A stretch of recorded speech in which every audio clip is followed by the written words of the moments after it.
Glória a Deus, a paz do Senhor Jesus, igreja. Amém. É uma alegria para mim, uma honra poder estar aqui nessa noite. Eu quero render graças a Deus por essa oportunidade. Eu tenho sentido a presença de Deus aqui nesse lugar e poder compartilhar de um culto de adoração a Deus com você é um privilégio para mim, viu? Uma alegria conhecer essa igreja que dentro de pouco tempo tem sido tão bem falada em todo o Brasil. Isso é uma honra muito grande. Ao pastor Alexandre, a sua esposa, a pastora Ana Cláudia, Deus abençoe a vida de vocês. Eu falei para a pastora Ana Cláudia, eu falei, Regina é minha amiga, minha companheira, parceira de oração, minha ajudante. Fica de pé rapidinho, Regina. Essa é a Regina, senta para não ficar vaidosa. Mais conhecida como Nutella. E alguém pensa, irmã, é porque a moreninha é um doce? Eu digo, não, é porque é mole. Igual Nutella. Não, brincadeira, é porque também é morena e é um doce. E eu disse, Regina, o que tu tem de nega, a pastora Ana Cláudia tem de leitinho. Mas pensa, uma brancura, né? Parece até um leitinho. Deus abençoe, é um prazer conhecê-los, viu? Rever também aqui o pastor Odilon, a quem eu já tive o prazer, tenho o prazer de conhecer há algum tempo. É um prazer. Deus continue abençoando sua casa. A todos os pastores aqui que caminham na mesma visão do pastor Alexandre. A gente percebe isso no comportamento dos pastores em adoração na igreja. É o tipo de coisa que não dá para fingir que não viu, né? Deus abençoe, é uma alegria poder dividir a tribuna com vocês. E o pastor Alexandre, né, gente? Rapaz, eu nunca vi um branquelo com tanta ginga, meu irmão. Que parada é essa? Não é não? Eu tava ali assim, ó. Assim, daqui a pouco eu fui soltando. Deus abençoe, pastor. Abra comigo a sua Bíblia, sentado mesmo como você está. No livro de Esther, capítulo de número 6. Enquanto você vai terminando de localizar o texto sagrado, eu sei que você consegue ser multifuncional, e eu só gostaria de aproveitar essa oportunidade para dizer que eu trouxe alguns materiais de DVDs, são DVDs de mensagens, e se você desejar adquirir, você pode estar fazendo isso ao término do culto. Eu acredito que em uma das saídas da igreja, nas duas ou uma só, alguém pode me ajudar? Os materiais ficam como? Naquela saída de lá, né? Então tá bom. Os obreiros podem fechar todas aquelas portas, vai todo mundo sair por lá hoje. Ninguém sai por ali, nem por ali. Mas enfim, os materiais estão ali e se você desejar adquirir, vai ser uma bênção para a nossa vida. E eu espero que você faça isso só se de fato, de verdade, você acreditar que vai estar levando para casa algo que possa acrescentar na sua vida espiritual, na sua alma. Às vezes eu sei que você é tão generoso, é tão generosa, que talvez você pense, eu vou levar para abençoar o pregador.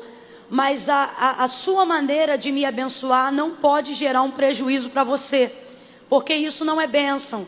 E às vezes tem gente que é tão generoso, que diz, eu vou levar. Mas aí deixa dentro do plástico, coloca dentro da estante, exatamente como comprou. E isso não é bênção, porque a bênção não acrescenta dor nem prejuízo. Só é válido você levar se você ou for dar para alguém, ou se você for tirar do lacre e introduzir num audiovisual para poder observar o que Deus está falando com você. Entendeu? Eu tenho aqui 3 que eu vou falar rapidinho deles. Tem muitos outros lá, mas eu trouxe esses 3 aqui para poder falar de maneira especial, porque se você só puder levar um para casa, meu desejo é que você leve um, que seja de acordo com a sua necessidade, tá ok? Tem um aqui que o tema dele é assim: para quem não pode esperar. Para quem não pode esperar. É engraçado porque o tema já está bem declarado aqui, né? Vamos fazer aquele negócio. Eu tive vontade de fazer igual a televisão. A gente fala para um lado e mostra o DVD para o outro. Para quem não... Cadê? Está funcionando? Não está. Vocês estão ligados? Vocês não estão ligados. Olha lá, ó. Para quem... Ih, estão desligados. Vou fazer no Raul Gil, então. Falando sério agora. Para quem não pode esperar. É uma mensagem para quem... olha lá, ficou nervoso. Aí ele agora arrebentou a boca do balão. Obrigada. Para quem não pode esperar, é uma mensagem para quem não pode esperar. Às vezes o pessoal vai lá na banca e diz: irmã, esse aqui é para quem? Aqui a gente fala sobre Mateus capítulo 15. A mulher cananeia. A mulher cananeia, ela mudou a minha vida. A história da vida dela mexeu com a história da minha vida. Quando eu observei a história da mulher cananeia, o Senhor, Ele falou comigo: minha filha, perceba uma coisa na história dessa mulher. Quando eu entro no caminho de alguém, eu faço na vida dessa pessoa o que eu quiser fazer. Porque o profeta Isaías, ele deixa isso muito claro, falando sobre o Senhor na primeira pessoa. Ainda antes que houvesse dia, Ele já existia. E não há quem possa fazer escapar das suas mãos. Operando o Senhor, quem impedirá? Ele acrescenta mais e ele diz: se o Senhor determinou, quem, pois, o invalidará? Então o Senhor falou comigo: veja, quando eu decido fazer alguma coisa na vida de alguém, eu faço na vida dessa pessoa o que eu quiser fazer.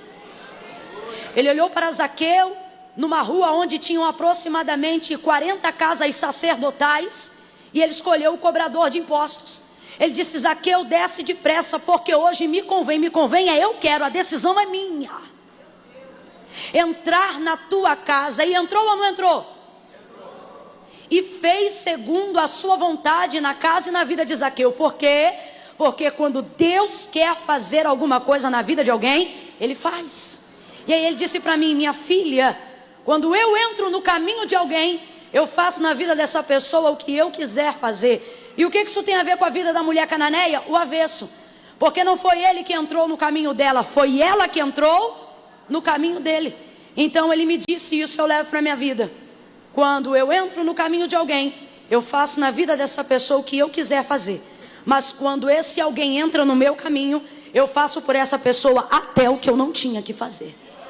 Foi mais ou menos o que aconteceu com a cananeia, porque ele não tinha obrigação nenhuma de libertar uma mulher de sangue cananeu. Ele veio primeiro para os seus. Ela receberia depois da crucificação. Assim como o sangue vertido por eles, também foi vertido a nós, e por isso fomos chamados filhos por adoção, assim também chegaria para ela. Porém, ela tinha uma filha miseravelmente endemoniada em casa, então ela não podia esperar. É como se ele dissesse assim: aguarda, a sua hora vai chegar. Não, mas o senhor não está entendendo, eu não posso esperar. Fica aí na sua, que em breve a luz que brilha para os judeus vai resplandecer para os gentios. Não, o senhor não está entendendo, eu tenho uma filha endemoniada agora. Só estou parafraseando para você entender. Então isso aqui é para quem não pode esperar. Aqui a gente ensina, à luz da palavra de Deus, como se interpela Jesus. Porque se interpelar do jeito errado, ele também passa por cima igual um rolo compressor. Para quem não pode esperar. Tem um outro aqui: virtuosas de A a Z. Só os casados digam glória a Deus. Só os que querem casar digam aleluia. É para ambos, tá bom? Para os casados, a gente aqui dá uma receita de como ter uma vida feliz, baseada nas escrituras sagradas, nas palavras da mãe de Lemuel, no livro de Provérbios, capítulo de número 31. E aqui a gente também libera uma palavra para aquelas que desejam casar-se. Não é para quem quer ter carro para andar, é para quem deseja casar. Não é para quem quer beijar na boca, é para quem deseja casar. Mãe Camila, mas isso tudo não são privilégios do casamento? São para quem deseja casar. Para quem não deseja, o casamento vira um fardo. Então é para quem deseja casar, tá? Aqui a gente fala principalmente aos casados, mas libera uma palavra de revelação aos solteiros. Tem gente que diz: irmã Camila, eu estou esperando e nada acontece. Amada, o texto diz: mulher virtuosa. Quem aqui achou um rubi na calçada vindo para a igreja hoje? E um diamante na esquina, você viu? Alguém pegou uma esmeralda no meio do caminho? Dá uma olhada na beira do caminho, vê se tem um diamante, alguma? Não tem. Joia rara é escondida.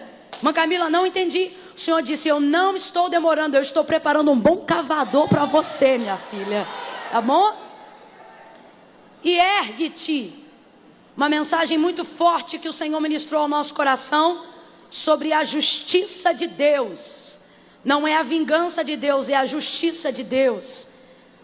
A justiça de Deus, ele é Jeová Tsidekenu Yahvé.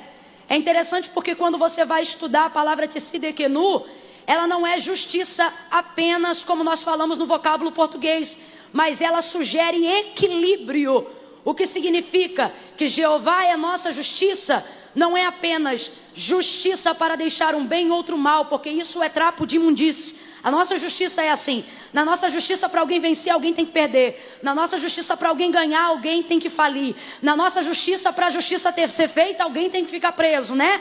Isso não é justiça de Deus. A justiça de Deus é equilibrada. O nosso Deus é um Deus de balanças fiéis. Esse é o termo Tsidekenu. Balança fiel. Irmã Camila, mas você está dizendo que Deus não mata? Está dizendo que, claro que não, Deus faz tudo isso, mas isso não é justiça, é execução do juízo, é outra coisa.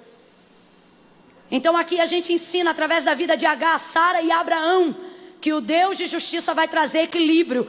Para poder honrar Agar, ele não destruiu Sara. Para fazer honrar Sara, ele não aniquilou Agar. E não colocou Abraão no meio desse fogo cruzado. Ele foi um Deus que estabeleceu um tempo de equidade, de balanças fiéis para a vida de Agar, de Sara e de Abraão. Ergue-te é uma mensagem para quem está esperando uma mão, mas não virá. Ergue-te é uma mensagem para quem está esperando uma ligação, mas ninguém vai dar. Ergue-te é uma mensagem para quem está esperando uma visita, mas não há quem se prontifique. Ergue-te é uma mensagem para quem vai ter que aprender a levantar-se sozinho no meio do deserto. Tá bom? Esther, capítulo de número 6. Quem achou, diga amém. Gente, esse virtuoso eu queria dar para a primeira solteira corajosa que tivesse coragem de sair do lugar e vir aqui correndo pegar. Vem. Ai, meu Deus. Pai santo. Vai lá onde está o material e pega outro. Pronto. Que a coragem dela foi grande. Varão, separa um virtuoso aí, que essa moça de conjunto de moletom é dela. Isso. Esther, capítulo de número 6. Quem achou pode dar um amém? Amém.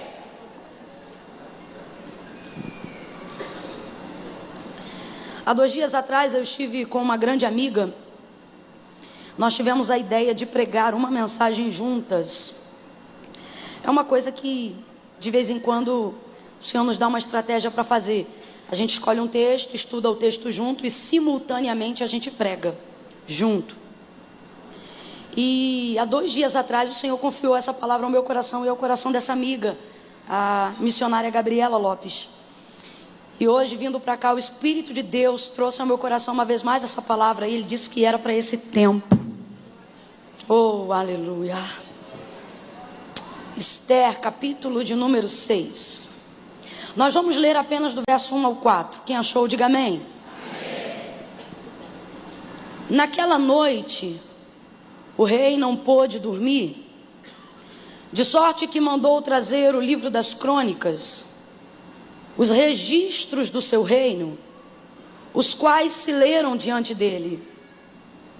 Achou-se escrito então que Mordecai, ou Mardoqueu, tinha denunciado a Bigtã e a Teres, os 2 oficiais do rei, guardas da porta, que tinham conspirado para assassinar o rei Assuero.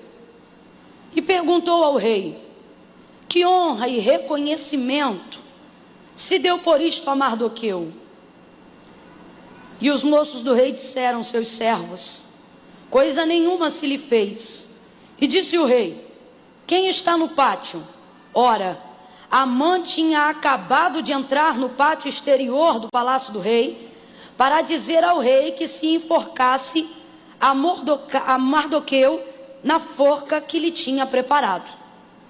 Disse o rei: quem está no pátio? Ora, Amã tinha acabado de entrar no pátio exterior do palácio do rei para dizer que se enforcasse a Mardoqueu na forca que lhe tinha preparado. Somente até aqui você pode dar um glória a Deus? Glória a Deus, glória a Deus, aleluia.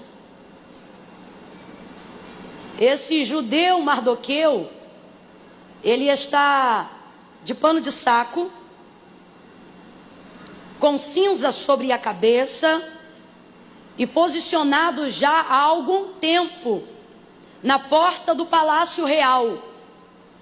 Ele adotou esse comportamento porque houve um edito real para que viesse aniquilar o seu povo. À porta do palácio, ele buscava ter acesso com a sua sobrinha, que era a rainha Esther, a quem ele tinha um relacionamento, que o parentesco era de tio e sobrinha, mas o relacionamento de afeto era como se fosse de um pai e de uma filha. E agora ele está juntando todos os seus esforços, seus sacrifícios pessoais, espirituais, colocando, trazendo em evidência, em toda a sua maneira de viver, uma estratégia do céu, uma resposta do céu, ao ponto que em dado momento, quando ele fica sabendo do edito e ele coloca isso diante de Esther, Hadassa, sua sobrinha, ele percebe que ela fica temerosa, porque só poderia se apresentar diante do rei quem ele fosse convidado. Esther já não era convidada há um tempo diante da presença do rei. Temerosa, ela meio que não vai dar uma resposta de pronto e de imediato acerca de uma intervenção para a libertação, livramento do seu povo, dos judeus. E ele vai deixar muito claro para ela: olha, será que não aprouve o Senhor te colocar aí dentro, para que você fosse um instrumento para que esse livramento acontecesse? Agora, todavia, Esther, fica ciente que se não vier de ti, de outra parte virá. Mas o Senhor dará esse livramento. Que homem crente, que homem de fé, que homem honrado. Este homem agora se curva diante de Deus. E não se curva diante deste homem que você observou no texto, considerado um homem mau. Eu me lembro que no momento do banquete em que Amã seria definitivamente desmascarado, o rei pergunta quem Esther convida e ele diz: olha, chame aquele mau Amã. Amã tem a figura da malignidade dentro de todo o contexto histórico do livro de Esther. É ela mesma que coloca isso, e a gente observa isso pela maneira com que ele agia. Um homem que fazia uso da autoridade para desmerecer as outras pessoas. Um homem que era abusivo. Isso na verdade não é autoridade, é autoritarismo. E ocorria que todas as vezes que este Amã, que era um grão-vice, que era o segundo abaixo do rei, passava, as pessoas se curvavam. Mas o texto vai nos informar, a história vai nos contar, que Mardoqueu não se curvava diante de Amã. E isso foi lhe aborrecendo, foi lhe aborrecendo, a ponto de que Amã contratou toda uma engenharia, fez um projeto, colocou dentro desse projeto toda uma trama, arquitetou, literalmente arquitetou, tamanho, metro, tudo, planejou, a fim de enforcar este judeu, Mardoqueu, nesta forca. Enquanto tudo isto está acontecendo, enquanto faltam poucos dias para que uma perseguição se dê aos judeus, eles sejam mortos sem direito de defesa e tenham todos os seus bens despojados para os seus inimigos, enquanto Mardoqueu está vestindo pano de saco, trazendo cinzas sobre a cabeça, e Esther está entrando no período de jejum, a fim de também ser usada como uma ferramenta de livramento para o povo de Deus, para o seu povo, Amã está traçando todos esses projetos, e uma vez concluída a arquitetura de morte que ele tramou contra Mardoqueu, o texto diz que naquela noite, que antecipava a noite que Amã já havia determinado no seu coração entrar no palácio para poder comunicar ao rei o consentimento da morte do judeu Mardoqueu, o texto vai dizer que o rei perde o sono.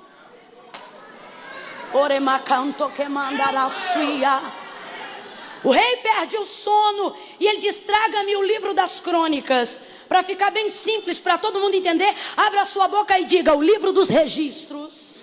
Diga: registro. Traga-me o livro das crônicas, o livro do registro.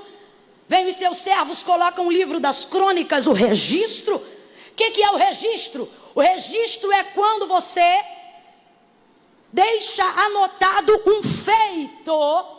um feito tão grande que não pôde passar desapercebido. Um feito tão importante que desencadeou alguma coisa. Um feito tão importante que precisa ser colocado em linhas.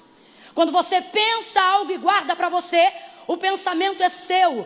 Quando você registra algo, você está fazendo questão que alguém tenha conhecimento sobre aquilo. Ele agora vai começar a meditar e vai observar os registros. E de repente, olha que coisa interessante, não apenas nessa causa agora com o seu povo, mas muito antes, numa causa que não envolvia o povo, Mardoqueu já tinha a nobreza de promover livramento para um rei que não era da sua etnia.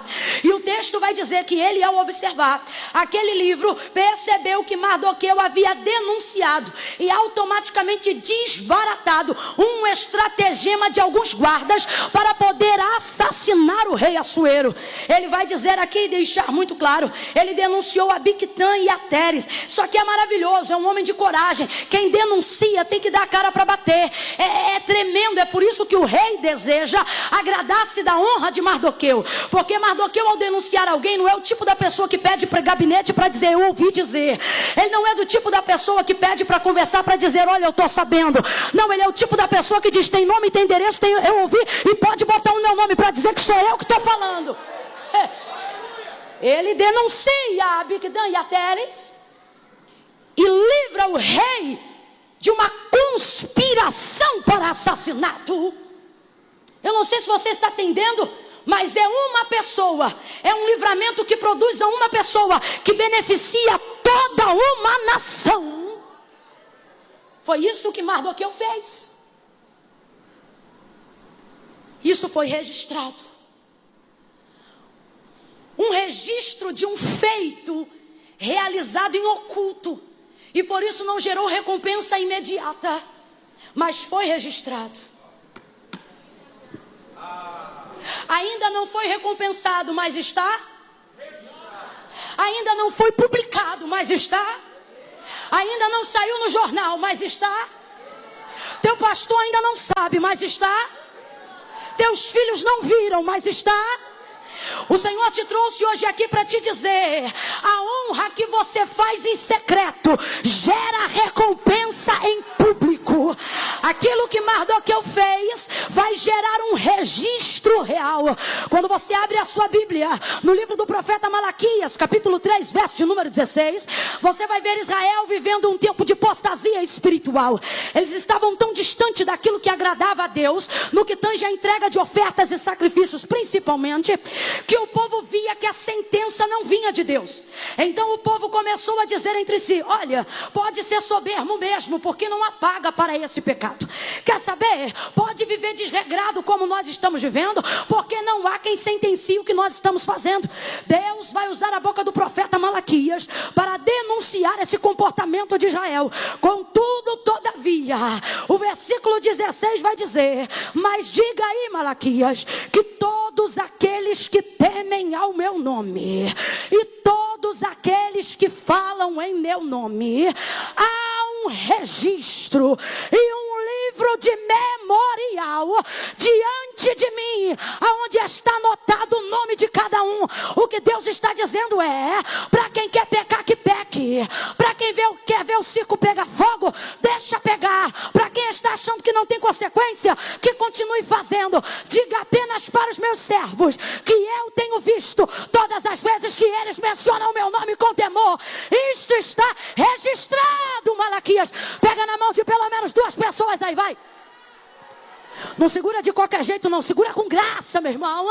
Aperta a mão dessa pessoa e diga para ela, há um registro. Há um registro. Há um registro. Eu não vi. Teu marido ainda não viu. Mas Deus te trouxe aqui para dizer, está anotado nos meus registros reais os teus feitos. Oremandaca sobre ela. Há um registro, mulher. Há um registro, homem.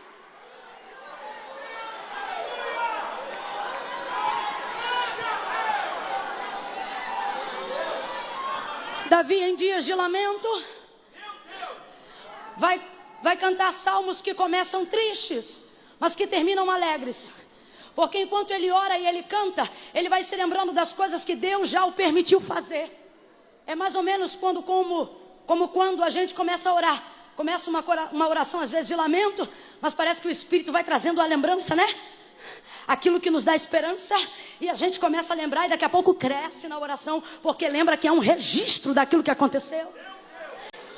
No Salmo 56, lá pelo versículo 8, Davi está numa dessas canções e ele vai dizer... ele começa chorando e ele diz: mas porventura ele não tem as minhas lágrimas que caíram num odre registradas no seu livro? Como é que tem lágrimas no odre registradas no livro? É porque para mim e para você é água salgada, para Deus cada uma é uma frase. Eu não sei para quem, mas Deus nos trouxe nessa noite hoje aqui para dizer: talvez nem você lembra, mas eu não tenho amnésia, diz o Senhor. Talvez você falha na recompensa de quem fez alguma coisa por você. Você evita até de fazer agradecimentos porque não lembra o nome de todo mundo. Mas eu não sou assim. Eu sei quantos fios de cabelo você tem na sua cabeça. Eu sei as causas que tem te levado a chorar. E eu vejo aquilo que tu tem feito em oculto.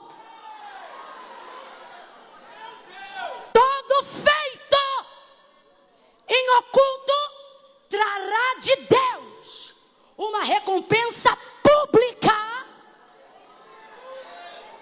Não sou eu que digo, é o autor do registro que afirma, Mateus capítulo de número 6. Não façam como os fariseus. Ele vai dizer: guardai-vos de dar esmola diante de todos. Ele acrescenta: quando a tua direita fizer alguma coisa, não deixe que a esquerda suspeite o que a direita fez. Ele diz: quando tu fores orar, não vá às praças públicas, como fazem os fariseus. Quando tu orar, ora em secreto. E o teu pai que te vê em secreto, te recompensará em secreto. E o teu pai que te vê em secreto, te recompensará publicamente. A recompensa pública é para quem pensa na recompensa pública? Não. A recompensa pública é para quem fez no secreto sem a preocupação de ser recompensado. Esses dias eu estava meditando um pouco sobre caridade e solidariedade. E ao observar o judeu Mardoqueu, o Senhor falou comigo: ele não é apenas solidário, ele é caridoso. E aí quando você para um pouquinho para estudar sobre a diferença entre solidariedade e caridade, eu vou tentar descrever como se fossem duas pessoas. É mais ou menos assim. Se eu pudesse descrever como se fossem pessoas e alguém me perguntasse: me diga aí, irmã Camila, como é a solidariedade? Eu diria: a solidariedade é linda. É ou não é, irmãos? Sem ironia nenhuma, é ou não é? É. A solidariedade é linda, é amada, é popular, é carismática. E se alguém me perguntasse: e a caridade como é? Eu diria: ninguém sabe, porque ela não fala e nunca tira foto. Você consegue perceber a diferença de uma coisa e outra? Irmã Camila, você está dizendo que eu não devo ser solidário? Não, eu estou dizendo que o ser humano é solidário, mas o cristão é caridoso. Mardoqueu consegue entender essa diferença. E é por causa desses feitos que agora o céu se move em prol de lhe trazer uma recompensa pública.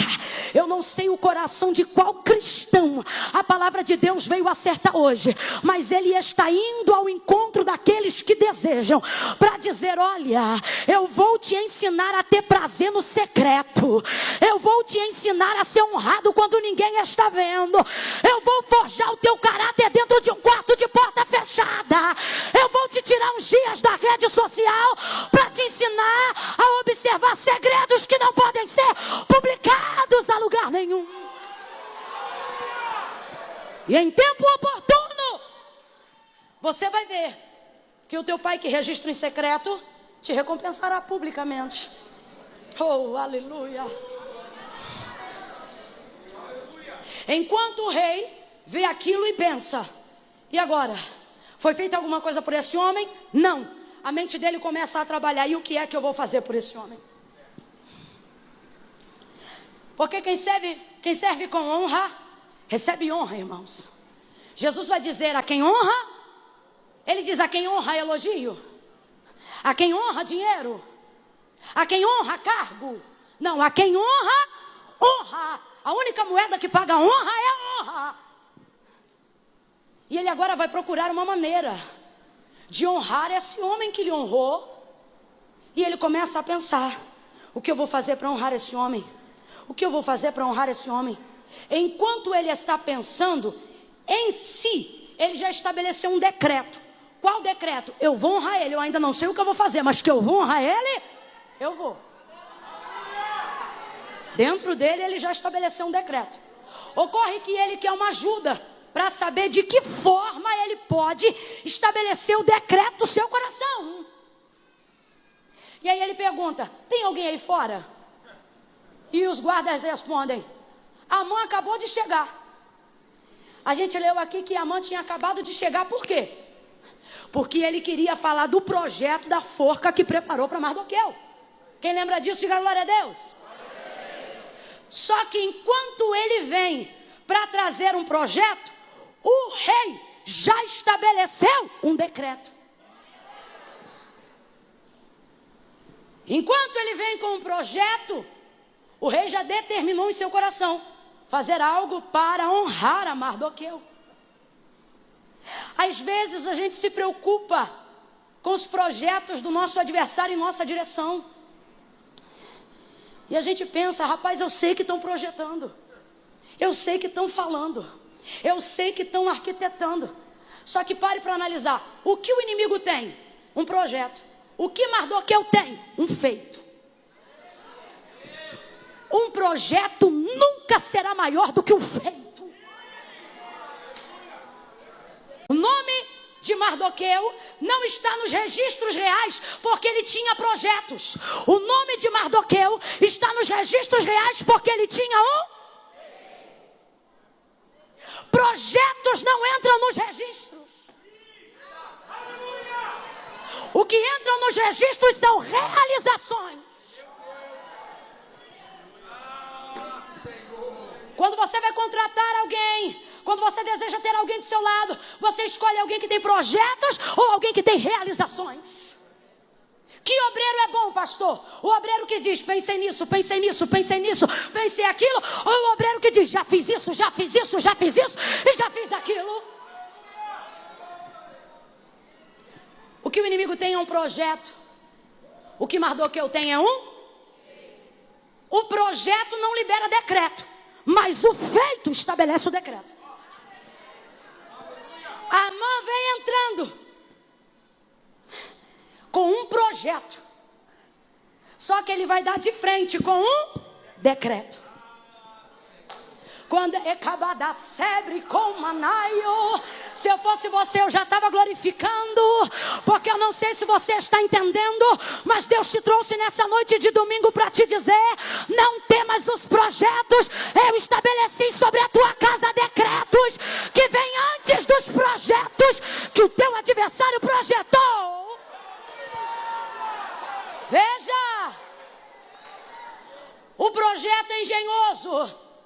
O projeto já está praticamente executado, mas ele será interpelado por um decreto. Amã e nem ninguém que execute um projeto está habilitado para realizar um decreto, a não ser o rei. Da boca de quem sai um decreto? Da boca da única pessoa que pode determinar o fim de alguma coisa. Decreto é pontuar.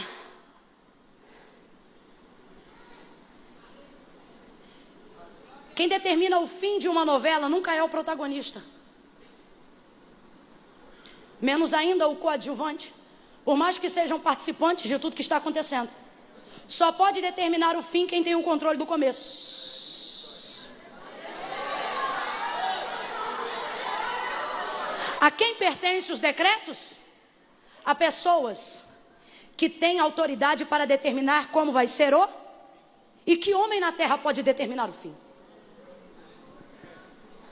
Só tem um. João até se espanta, porque ele está muito diferente de quando o viu caminhar sobre a terra. Ele cai no capítulo 1 do verso 8 de Apocalipse. Caindo como morto, ele pensa, quem é esse? Mas ele diz, João, sou eu. Ele não diz nome. Por quê? Porque João conhece, só não está lembrando, porque está muito diferente. É como se o coração de João perguntasse na revelação do Apocalipse, eu quem? Ele diz, aquele que tem a chave de Davi. Não sei se você entende, mas a chave de Davi é a porta do começo, da linhagem real, de onde tudo veio. Mas ele não diz apenas no capítulo 1 do Apocalipse. João vai mencionar o seu encontro com ele em outras ocasiões. E ele vai dizer, quem sou eu? Eu sou o Alfa, o começo. E é quem? E o fim. O ômega, você está entendendo? Tem pessoas que entraram hoje aqui atemorizadas com os projetos, mas Deus te trouxe aqui para lançar fora todo medo, porque Ele está dizendo, os projetos do teu adversário não são maiores do que os decretos que eu estabeleci para a tua vida quando vi os teus feitos.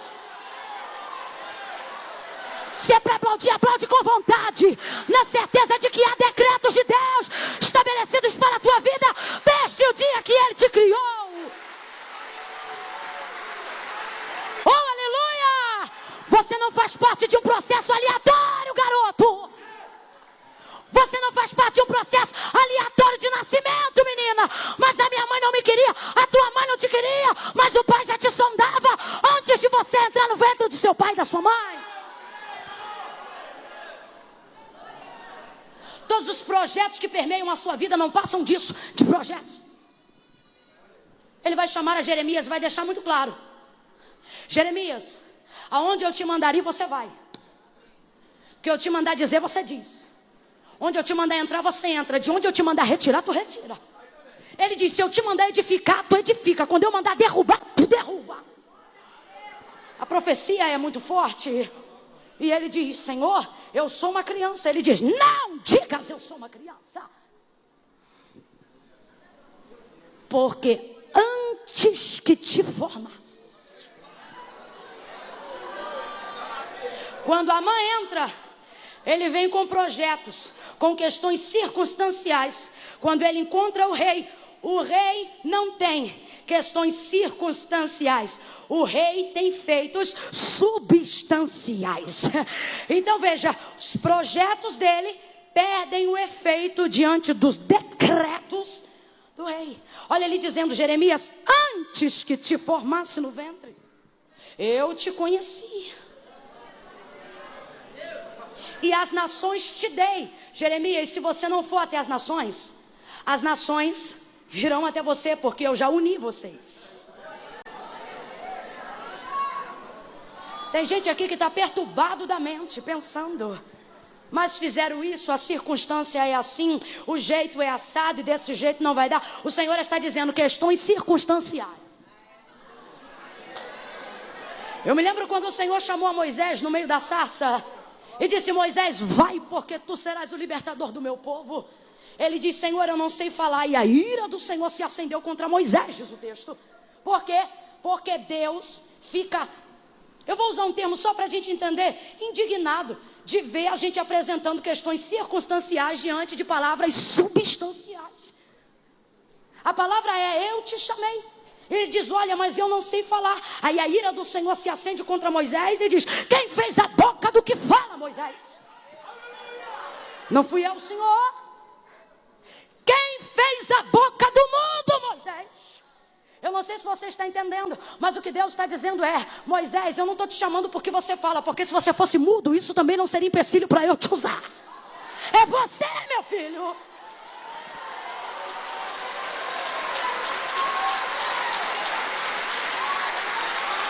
Eu já decretei, eu já estabeleci, ainda antes que houvesse dia, ele já existia. E não há quem possa fazer escapar das minhas mãos, mas eu estou devendo. E não há quem possa fazer escapar das minhas mãos, mas estão me perseguindo. E não há quem possa fazer escapar das minhas mãos, mas o meu marido não é crente. E não há quem possa fazer escapar das minhas mãos. Oreba, cachorro, raio.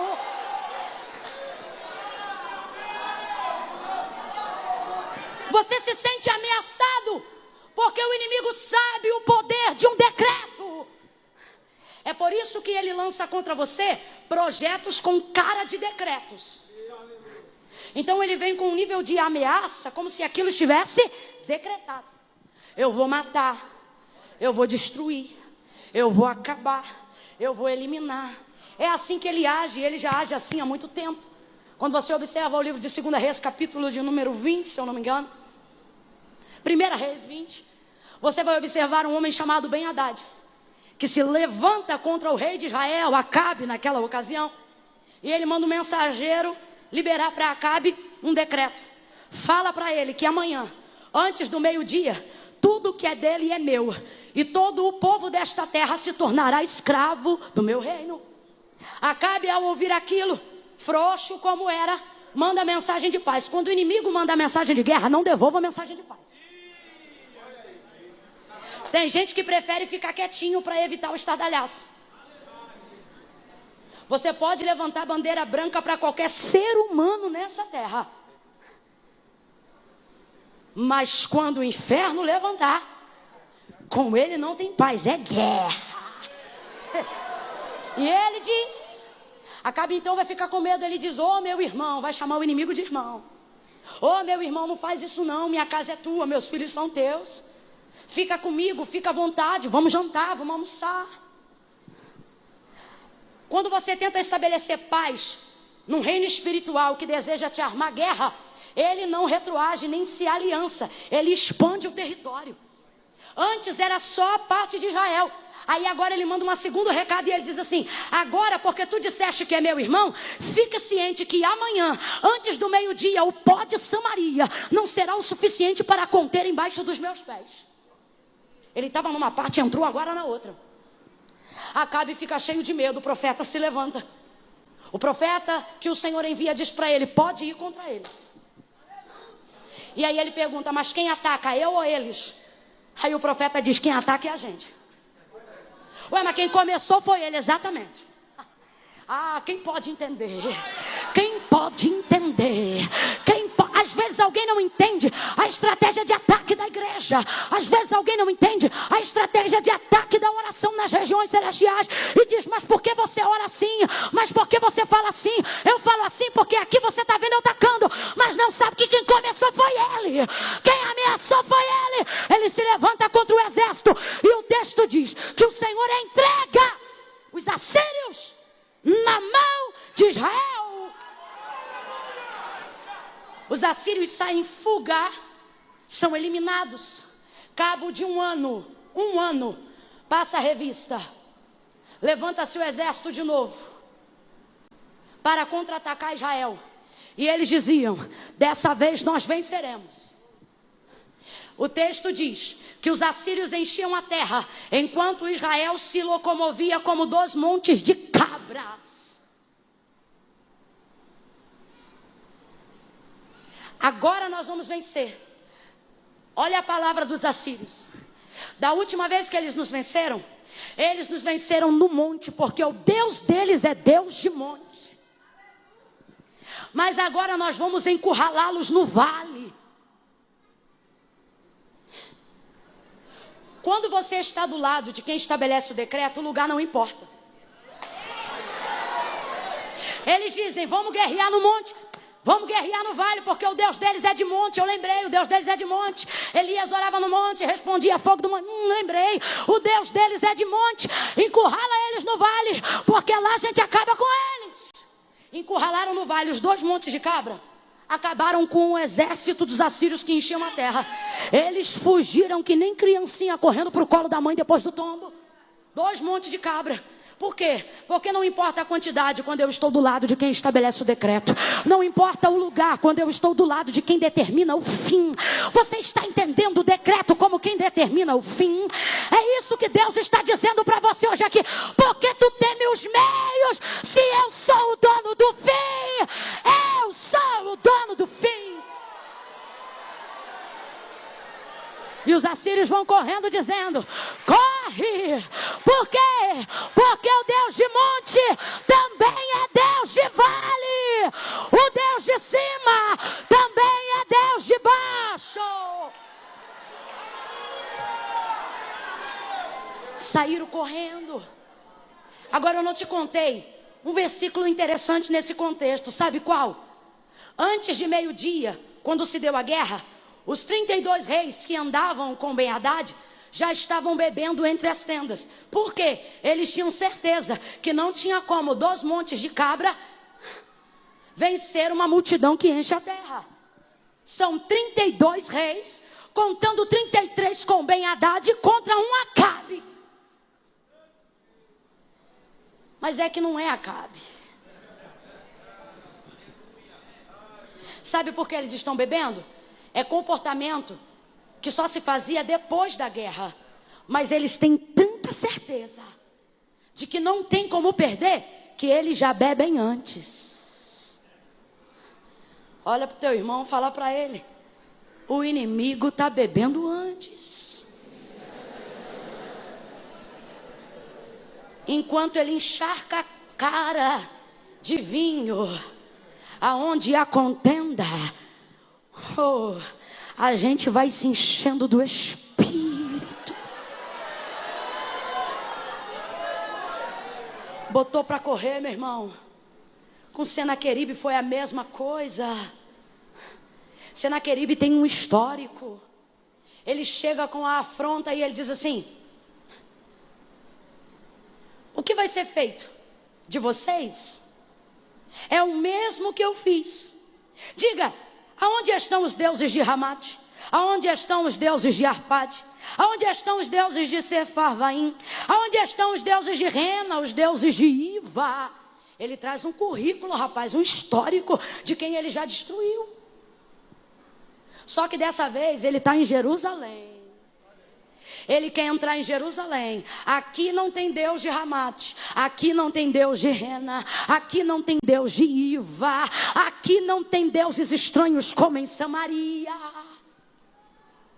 Aqui só tem um.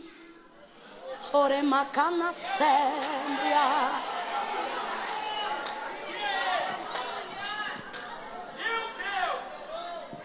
O que o Senhor fez? Como um anzol, lhe pôs um freio e lhe puxou de ré pelo caminho que veio. Deus nos trouxe hoje aqui para lembrar que o Deus que você serve é o Deus do início, do meio e do fim. Juízes capítulo 6, Gideão conhecido como Jerubbaal. Jerubbaal, destruidor de altares de Baal. Quando o Senhor lhe apareceu no terreno de seu pai, ele acabou com o altar de Baal. No outro dia, os anciãos e os demais adoradores de Baal da cidade se levantaram para dar cabo da vida de Gideão, que por eles ficou conhecido como Jerubbaal. Joás, que também era adorador de Baal, quis poupar a vida de seu filho, se colocou à frente de Gideão e usou as seguintes palavras: agora vocês vão contender por Baal? Agora são vocês que vão pelejar a peleja de Baal?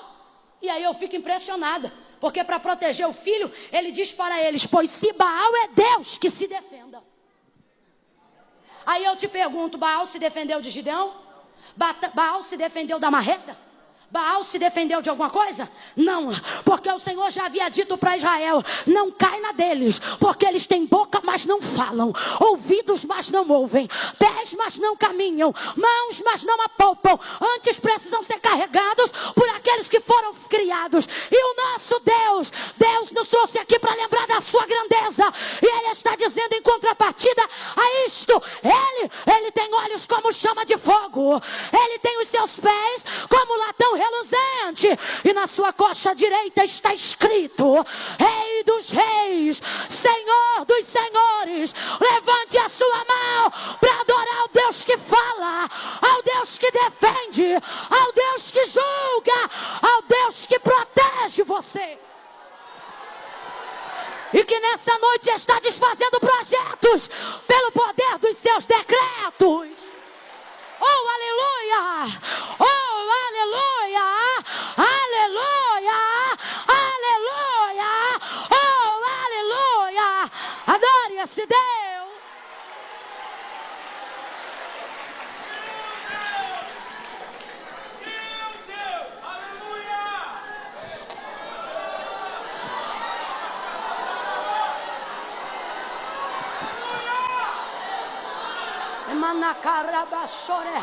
Cadê o menino daqui que estava tocando teclado?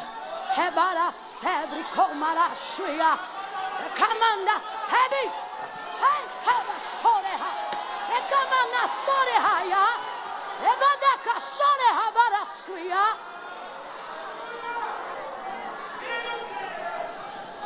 Os decretos, isso aqui é aspas, tá? Aqui, ó. Os decretos que o teu adversário arquiteta contra você não passam de projetos.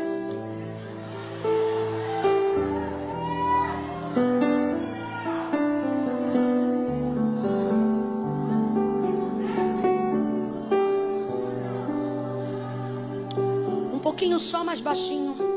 E não quero nada lento com estilo de casamento, não. Faz um bom aí. Por aí, é mais ou menos. Mas tem que ser baixinho, que ainda não tá acabando. Calma aí.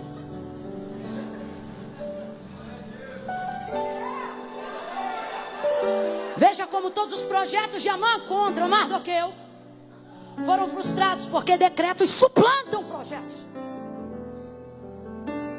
Ele pergunta para Amã: Amã, o que o rei faria a alguém cuja honra lhe agrada? Ele pensa: certamente sou eu. Faz o seguinte: coloca a sua coroa nele, veste com as vestes reais, faça ele montar no seu cavalo real e coloque para puxar a rédea do cavalo um dos príncipes maiorais. Eu vou deixar esse parêntese para outro dia, quando o príncipe puxa o cavalo. Mas essa foi a ideia de Amã, porque ele pensou: a quem mais o rei honraria além? Esse é o problema dos Amã, eles acham que isso tem. Eles. Faz tudo isso então a Mardoqueu, vai lá e cuide que nada do que tu disse caia por terra, porque assim se fará o homem cuja honra o rei se agrada. Coloca Mordecai no cavalo, coroa, veste real, e Amã segura a rédea do cavalo. O maior príncipe do reinado de Assuero. Vai ele puxando o cavalo, e sabe qual é o problema? Ele tinha que anunciar periodicamente o respaldo da honra. Ele segurava a rédea do cavalo, dava mais ou menos uns 10 passos, parava e dizia: assim se faz ao homem cuja honra o rei se agrada. Dava mais uns 8 passos e dizia: assim se faz ao homem cuja honra o rei se agrada. Dava mais alguns passos, e sabe o que ele tinha que fazer? Eu não sei se isso começou às 4 da tarde, mas se começou, não terminou antes das 6. Porque ele teve que andar por toda aquela província anunciando isso. Assim se faz ao homem cuja honra o rei se agrada. Assim se faz ao homem cuja honra o rei se agrada. Assim se faz ao homem cuja honra o rei se agrada. Assim se faz ao homem cuja honra o rei se agrada. Assim se faz ao homem cuja honra o rei se agrada. Irmã, que coisa linda! Eu quero essa coroa, também quero veste, eu quero cavalo e o anúncio do príncipe. O Senhor está dizendo: a coroa é boa, a veste é linda, o cavalo é imponente, mas tudo isso é nada sem o anúncio. Por quê? Porque o anúncio respalda a indumentária. É assim que fala, indumentária? Indumentária. Sabe por quê?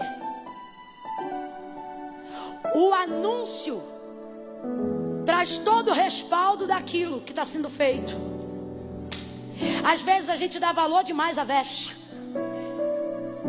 Só que deixa eu lhe dizer uma coisa: toda a indumentária, toda a veste sem o anúncio não é honra, é fantasia.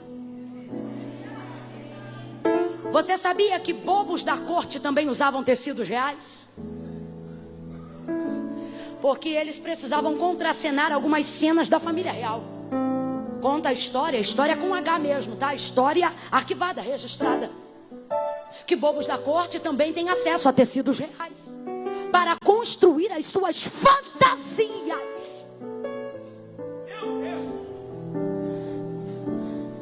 Como cara de brisa não combina com crente no culto, eu vou falar bem rasgado que é para todo mundo entender.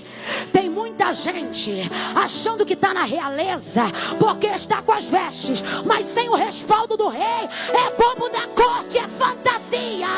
Para ter honra tem que ser respaldado pelo rei. Nenhuma autoridade na terra ocupa nenhum lugar de honra se antes de ocupar, primeiro não ser anunciada. Quem chega primeiro, a coroa ou o anúncio? Quem chega primeiro, o cavalo ou o anúncio de Amã? O anúncio do rei? O anúncio. Porque ele respalda a coroa, ele respalda a veste, ele respalda o cavalo, ele respalda a honra. Honra tem que ter respaldo. Nenhuma autoridade na terra ocupa lugar de honra sem ser anunciado. Até eu que não sou nada, não cheguei aqui e disse: olha, hoje quem vai pregar sou eu. Não. Hoje está conosco a irmã Camila, vem.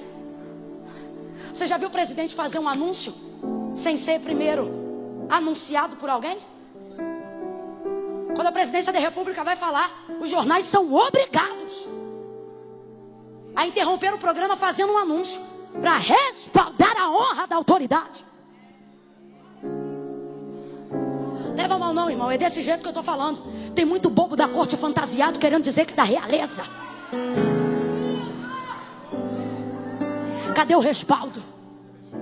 Cadê a mensagem do rei? Eu não quero viver uma vida de vitória em Deus por fidelidade, porque aí é caráter de Deus, Ele é fiel. Eu não quero viver uma vida de vitória em Deus pautada apenas na sua misericórdia, porque aí é da parte de Deus. Coisa boa é viver do seu agrado, porque aí não é apenas fazer porque Ele quer, é porque Ele faz, é fazer porque Ele se agrada. Respaldo. Cadê o respaldo, irmão? Mardoqueu tem respaldo, e o Senhor nos trouxe hoje aqui para te dizer: a tua honra não vai caber especulações. Eu vou deixar claro que foi eu que dei, que foi eu que fiz, que foi eu que levantei. Chega de viver num mundo de fantasia. O bordão na mão de o bordão de Eliseu, o cajado de Eliseu na mão de Geazi é fantasia. Eliseu diz: Geazi, vai lá, pega o meu cajado e deita sobre o filho da sunamita. Ele deita sobre o menino, e aí, o que acontece? Porque tem cajado, mas não tem respaldo. Aí você vai dizer: irmã Camila, nada a ver. Pode ser que Deus não quisesse fazer. Não, é do jeito que eu estou te falando. Tem que ter respaldo. Sabe por quê? O mesmo Eliseu vai usar uma coisa que não era dele e até a partida de Elias. Elias sobe, a capa desce. Olha o contraste. O cajado na mão de Eliseu não faz nada, é fantasia. Perdão, o cajado de Eliseu na mão de Geazi não faz nada, é fantasia. Mas a capa de Elias na mão de Eliseu abre o Jordão. É Deus dizendo: quem tem respaldo? Quem tem respaldo? Quem tem respaldo?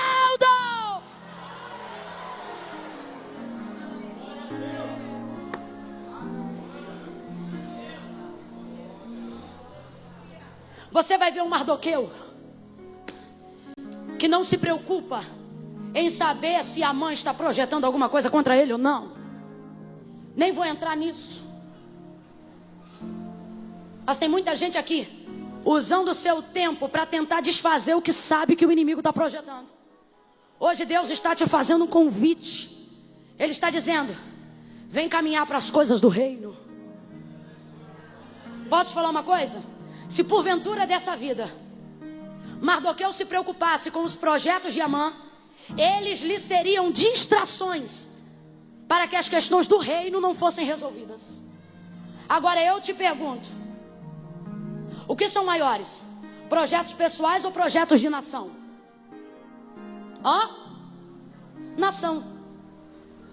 Quando há um tempo atrás nós estivemos na campanha de reeleição à presidência da República, eu fiz uma postagem da seguinte maneira: o que me preocupa são 53 milhões de brasileiros preocupados com a sua casa.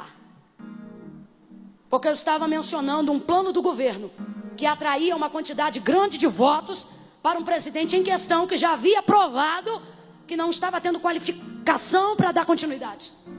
E aí eu disse o seguinte: o que me preocupa são os 53 milhões preocupados com as suas casas, esquecendo que as suas casas moram no Brasil.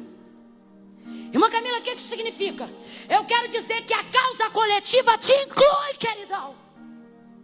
Se Mardoqueu, abre a mente, que eu estou contando com a tua inteligência. Se por alguma causa da vida Mardoqueu se distrai, como muitas vezes nós fazemos, em querer desfazer o que o inimigo tem feito, ele poderia defender a si próprio por um tempo, mas perderia todo o povo. E automaticamente perderia a si mesmo, porque ele também era judeu. Agora, quando ele luta pelo todo, ao salvar o todo, ele salva. É gente envolvida com muita picuinha pessoal. São pessoas que não estão entendendo que os projetos de Satanás contra a sua vida são distrações para te tirar do foco em que a causa do reino é maior. Olhe para pelo menos duas pessoas e fala bem alto para ela ouvir. Diga para ela: a causa do reino é maior. Não, você ficou sem graça. Olha para ela e diga: a causa do reino é maior. Deus te deu alegria de te colocar numa causa que é maior do que você. Para fazer parte do reino, você precisa entender que o reino é maior que seu ego. Você sabe por que tem gente que se sente muito ofendida? Porque o ego é muito grande. Ele acha que tudo é sobre ele. Quanto maior a ferida, maior o orgulho. Porque você sempre pensa: você viu, foi para me atingir aquilo ali. Eu vou dar-lhe uma resposta agora aqui no Face, porque eu sei que aquilo ali foi para mim. Printou a tela do WhatsApp, manda para mim que eu estou fazendo um dossiê para acabar com ela. Sai dessas coisas que tem o teu tamanho. Que tamanho, irmã Camila? Pequenas, mas o Pai te concedeu um projeto maior do que você. E se Ele está te confiando isso, é porque Ele acredita na grandeza do seu espírito. Porque a sua alma é individualista, mas o seu espírito é agregador. Porque em ti há espírito de vida, espírito de excelência, espírito de rei.